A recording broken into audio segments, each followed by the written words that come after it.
ሰላምና ጤና ባላችሁበት ቦታ ሁሉ ይብዛ። የተወዳችሁ ውድ ቤተሰቦቻችን የአሮስ 2 ኦርቶዶክሳውያን መረጃውን ለመላው ዓለም እንድታዳርሱልኝ በትህትና ለምጠይቃችሁ ሁላችሁም ላይክ በማድረግ ጀምሩልኝ። ዛሬም እንግዲህ የምናነሳው የብፁዕ አባታችን ጋር የተገናኘ ነው። ብፁዕ አባታችን ብፁዕ አቡነ ገብርኤል ከሰሞኑ እንግዲህ በፍኖተ ጽድቅ አዳራሽ ውስጥ የስህተት ትምህርት ማስተማራቸው ይታወሳል። ኦርቶዶክሳዊ ያልሆነ ለዛውን ያልጠበቀ ክብሩን ያልጠበቀ አውዱን ያልጠበቀ አስተምሮ ነበረ። ከአንድም ሌላም ቦታም ከፍኖተ ጽድቅ ባሻገር ማስተማራቸው ይታወሳል። እንግዲህ የኢትዮጵያ ኦርቶዶክስ ተዋሕዶ ቤተክርስቲያን በብፁዕ ቅዱስ አቡነ ማትያስ ቀዳማዊ ፓትርያርክ ርዕሰ ሊቃነ ጳጳሳት ዘኢትዮጵያ ሊቀ ጳጳስ ዘአክሱም ወዕጨጌ ዘመንበረ ተክለ ሃይማኖት አንብሮተ እድ ሊቀ ጳጳስ ተብለው ሀገረ ስብከት ተሰጥቷቸው የተሾሙ አባት ናቸውና ከተሾሙ በኋላ እንግዲህ ብዙ በጎ ነገሮችን መስራታቸው ይታወሳል። በተለያየ አውደ ምሕረትም አስተምረዋል እና የሰሞኑ የስህተት አስተምሯቸው ደግሞ ከቤዛነትና ሌሎች አስተምሮት ጋር በተገናኘ ነው። ከባድ ምንፍቅና ነው። ኦርቶዶክሳውያን ሊቃውንቶችን አባቶችን ጨምሮ ያስቆጣ ነው። ለብፁዕ አባታችን መልስ ብፁዓን አባቶችም ዝምታቸውን ሰብረዋል። ብፁዕ አቡነ ይስሐቅ፣ ብፁዕ አቡነ ዘካርያስ አረጋዊ አባቶች መልሳቸውን ሰጥተዋል። አከታትዬ ነው ማሰማችሁ። በቅድሚያ አጠር ያለውን የብፁዕ አቡነ ይስሐቅ የወላይታ ሀገረ ስብከት ሊቀ ጳጳስን ከዛ የብፁዕ አቡነ ዘካርያስ የምዕራብ ጎጃም ሀገረ ስብከት ሊቀ ጳጳስን አስተምህሮቶች አሰምቻችሁ ነው የምመለሰው ወደ ብፁዓን አባቶች። በረከታቸው በሁላችን ትዳር እና ደግሞ ሰሞኑን በሚዘራው ነገር አትረብሹ። እመቤታችን ቤዛዊት ናት።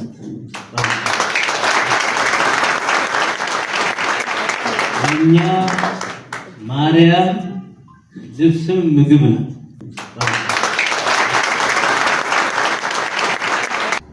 እሬውን ቆርተው የጠማ ጎዝጉዘው ስዕሏን እዚህ ያስቀምጠው ነይ ነይ እምዬ ማርያም እያለ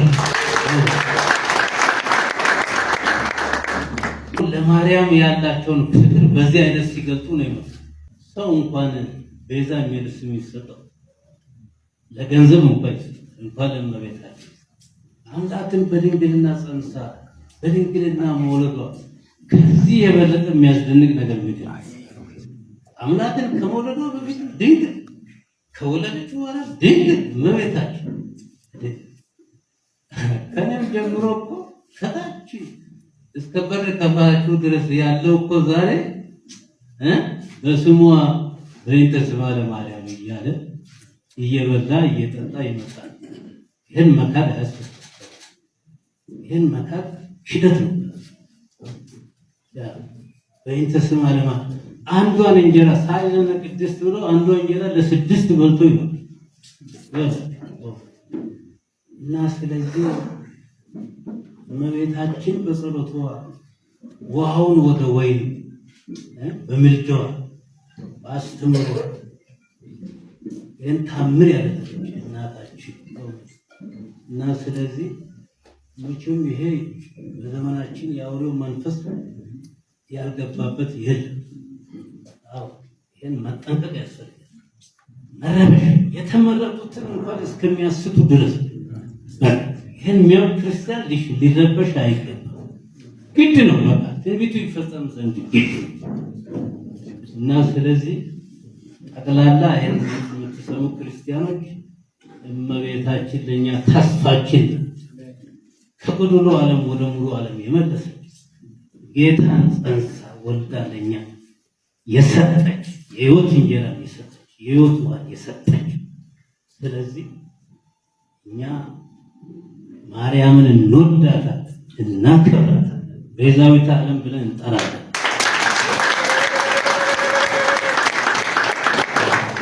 ይህ ሳይገባን ቀርቶናል። ስጋዋን ቆረሰች ተሰቀለች ብለናል። የጌታ ክብር አለው፣ የእሷ ክብር አላት። ደረጃው የተሰጣቸው ቅዱሳን ከዚህ ያላችሁ ሊቃውንት መምህራን ሁሉ እግዚአብሔር። ስለዚህ አይዟችሁ፣ በእውነቱ ንጽና። አሁንም የቅዱሳን አባቶቻችን የጻድቃን የሰማዕታት የእነ አቡነ ተክለ ሃይማኖት ጸሎት ከኛ ጋር ስላለ በረከታቸው ከኛ ጋር ስላለ እመቤታችን ከኛ ጋር ስላለች ምንም የሚያሸብረን ነገር የለም።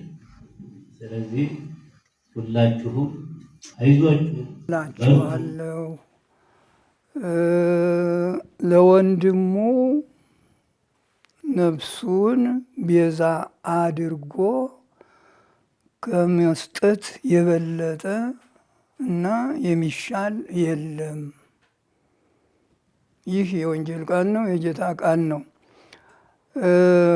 ነፍሱን ለወንድሙ ስለ ወንድሙ ቤዛ አድርጎ ከመስጠት የበለጠ ሌላ የለም። ይህ ማለት እንግዲህ በመጀመሪያ ደረጃ ቤዛ የሚለውን እንተነትናለን ማለት ነው። ቤዛ ብዙ አይነት ትርጉም አለው እና የመጀመሪያው ቤዛ ዋናው የጌታችን ቤዛነት ነው።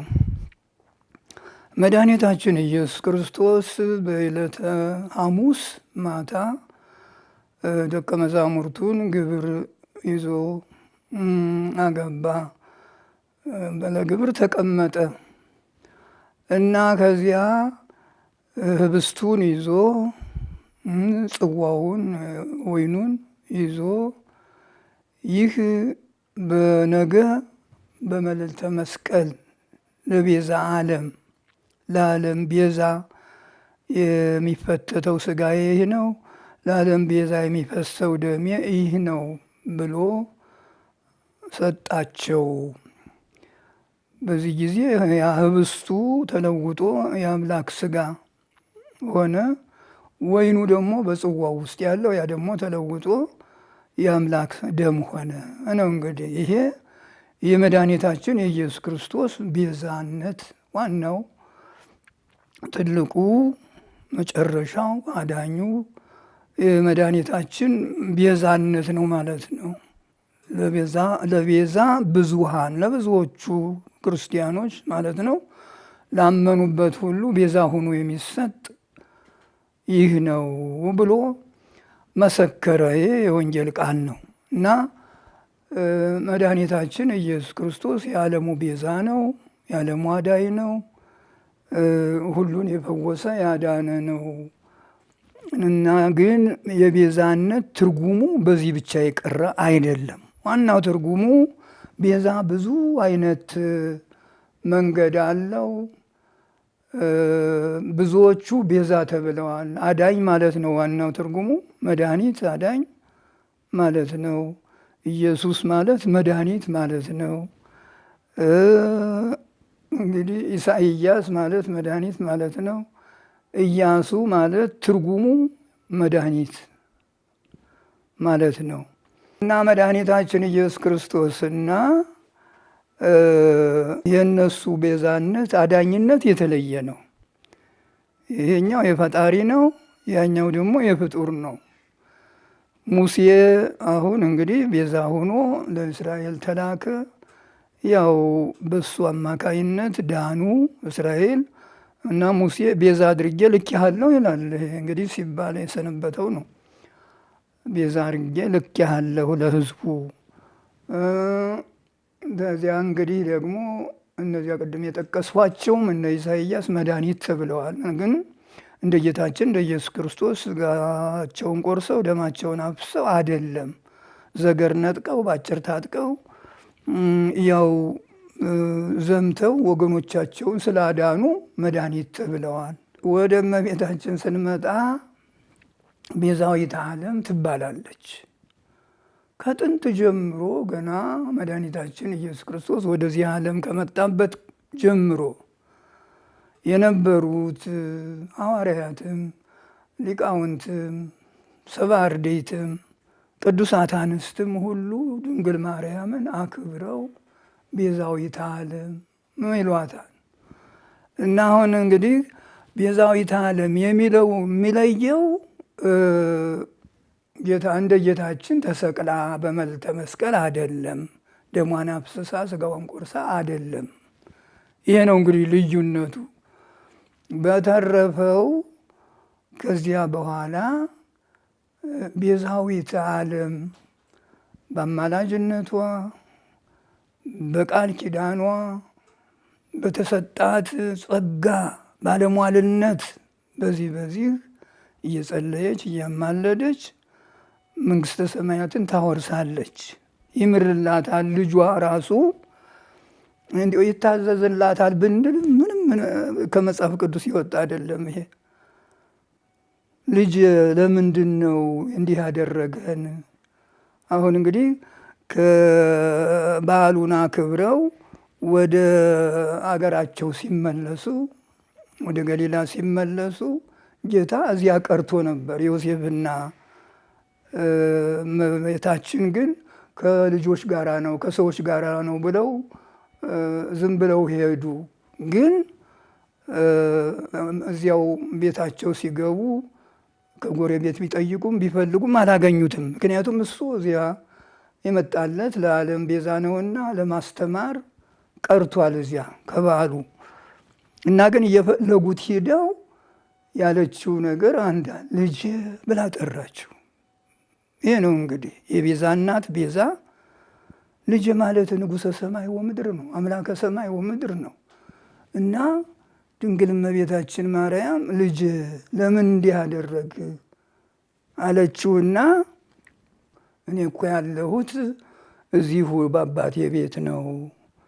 ያው እንግዲህ ያ የእግዚአብሔር አብ ቤት ነው። ያ የበዓሉ ማክበሪያ ምኩራቡ መቅደሱ የእሱ ቤት ነው። እዚህ ነው ያለሁትኝ አላቸውና አብሯቸው ሄደ። ይታዘዛቸው ነበረ። አሁን እንግዲህ እመቤታችን ቅድስት ድንግል ማርያም አምላክን እግዚአብሔር ወልድ በተለየ አካሉ ከሦስቱ አካል አንዱ አካል እግዚአብሔር ይባላል። እግዚአብሔር ወልድ ይባላል።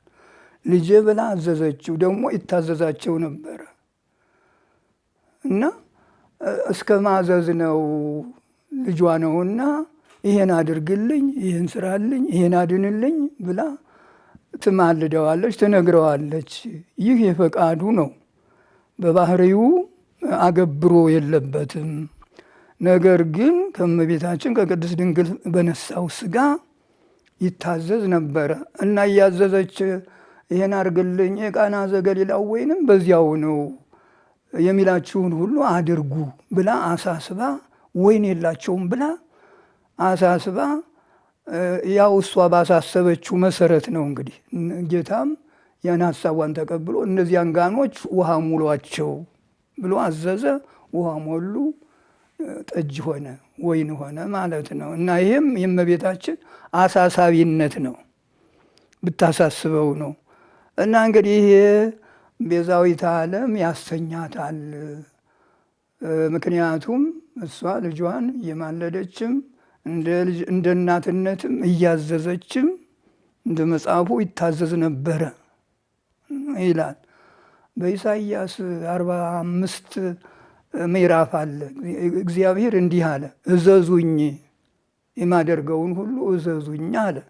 አሁን እግዚአብሔር አምላክ አይታዘዝም። የባህሪ አምላክ ነው፣ ሁሉን አዛዥ ነው እንጂ አይታዘዝም። ግን ይሄ የሚስተረጎመው ለመድኃኒታችን ለኢየሱስ ክርስቶስ ነው። እዚያ ሄዶ ከሉቃስ ወንጌል ይጨመራል ይሄ ትርጉም። እዘዙኝ ያለው ቃልና ይታዘዝላቸው ነበር ያለው ኢየሱስ ክርስቶስ ይታዘዝ ነበረ ለእናቱ ለዮሴፍ፣ ለሁሉ ያው ይታዘዝ የነበረ ስጋን ተዋህዷልና ነውና ቤዛዊተ ዓለም ትባላለች። ምክንያቱም በዚህ በምታደርገው በምትሰጠው ድህነት እንደ እናትነቷ የአምላክ እናት ናት፣ የንጉሥ እናት ናት። የንጉሥ እናት እንኳ ንግሥት ትባላለች። እየማለደች እዚያ ልጅ እንዲህ አድርግ እያለች ስለምታማልድ ስለምታሾም ስለምታሸልም ማለት ነው። እና መድኃኒታችን ኢየሱስ ክርስቶስ ለእናቱ ይታዘዝ ነበረ። እሱ ቤዛ ዓለም ሆኖ ቤዛዊተ ዓለም ትባላለች። ግን ልዩነቱ ቅድም እንደጠቀሱት ነው። እሱ ስጋውን አፍሶ ደሙን ቆርሶ ስጋውን ቆርሶ ደሙን አፍሶ ነው። እሷ ደግሞ በጸሎት በባለሟልነት ፍቅርተ ሥላሴ ተብላ የሥላሴ ባለሟል ተብላ ከእግዚአብሔር በታች ሁና ሁሉን ስለምታደርግ ቤዛዊተ ዓለም ትባላለች። ይኸውም እንደ እንግዳ ደራሽ እንደ ውሃ ፈሳሽ ሳይሆን ተይዞ የመጣ ነው። ሁሉ ሊቃውንት ሁሉ አመስግነዋታል። ይህን የሰጣትን ቃል ኪዳን ይዘው የሰጣትን ቃል ክብር ይዘው ያ እኮ ከእሷ የነሳው ስጋ ነው እኮ አሁን እንግዲህ መለኮትን ስጋ መለኮትን ተዋሃደ፣ ሰው አምላክ ሆነ፣ አምላክ ሰው ሆነ ስንል ይህን ልብ ብለን ማስተዋል ያስፈልገናል ሁላችን። አሁን መለኮት ስጋ የለው አጥንት የለው።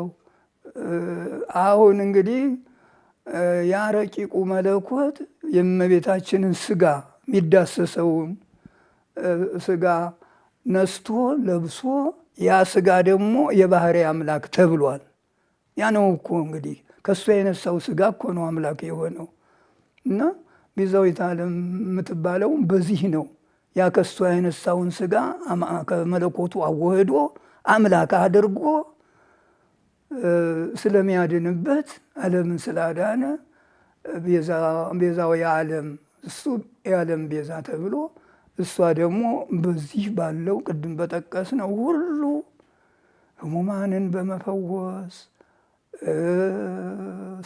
ስንቱን ታምራት በማድረግ እያዳነች የፈወሰች ወላዲተ አምላክ ብለው ሲጠሯት ፈጥና እየደረሰች ስለምታድን ወላዲተ አምላክ ቤዛዊተ ዓለም ትባላለች። እና እንግዲህ አባቶቻችንም በየድርሳናቸው በየዝማሪያቸው የብፁዓን አባቶቻችን በረከት ቡራኪያቸው በሁላችን ትደር። ውድና ክብራት ቤተሰቦች መረጃው ለመላው ዓለም አዳርሶ አጭር ግን ደግሞ ደስ የምታሰኝ መልእክትን የምናቀርብበት ያሮስ 2 ነው። አንዲት ርዕሰ ጉዳይ ብቻ ነው የምንመዝበት። በቀን 3 ጊዜ በ7 ሰዓት በ1 ሰዓትና ምሽት 1 ሰዓትና ምሽት 5 ሰዓት ነው የምናቀርብላችሁ። ስለዚህ ሁላችሁም ላይክና ሰብስክራይብ ማድረጋችሁ እንዳይዘነጋ። ተሰነባበትን። ያሮስን ምርጫችሁ ስለምታደርጉ ደስ ያሰኘናል። ያሮስ የእናንተም እኛም ነው።